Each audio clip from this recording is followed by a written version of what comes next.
કા ભાઈ? હા ભાઈ, હું કે દિવાળી કાઈ નહીં ભાઈ, અત્યારે તો મારા બાપા લઈ આવ્યા કોથરો ભરીને ફટાકડા. તો મારા પપ્પાએ ઓલા ભીખુભાઈ ની રિક્ષા બુક કરાવી હતી. એમાં હું છે ફટાકડાનો શોખ જાજો હતો ને એટલે. ઈ તો ખાલી મારા બાચકામાં સિંદરીઓ આમ છે. સાચો માલ તો આવશે ચોટ્ટા નથી.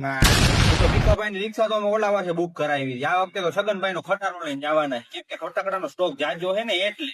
ઈ તો તમે અહીંયાથી ફટાકડા લીધા હે ને, અમારે તો વિદેશ થી આવે છે. એ ભાઈ વિમાનમાં. એટલે એ તો છગનભાઈ નો ખટારો લઈને અમે બંદરે ગયા હતા. બંદરે આવી છે વિદેશ થી શીપ. અને શીપ માં છે ને કન્ટેનરો ભરેલા હતા. ને કન્ટેનર માં છે ને ફટાકડા ભરેલા હતા. અને ફટાકડા છે ને રશિયા થી મંગાવ્યા હતા. સ્પેશિયલ માલ. મગજ કામ ના કરે કયો ફટાકડો પડવો. તું એક તારો ફટાકડો લેતો આવ, ચેક કરું કેવો તારો ફટાકડો ફૂટે છે. તું એ તારો ફટાકડો લેતો હું એ ચેક કરું તારો ફટાકડા કેવા ફૂટે છે.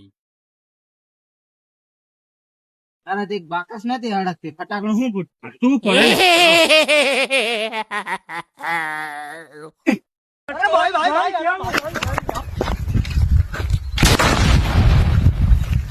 ભાઈ આપડા બે ના ફટાકડા તો એક ખરખા જ ફૂટે છે.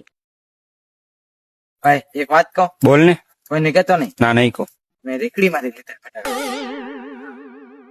એક પરથી હા યાર, કોઈને કહેતો નહીં, મેં ત્યાંથી જ લીધા છે.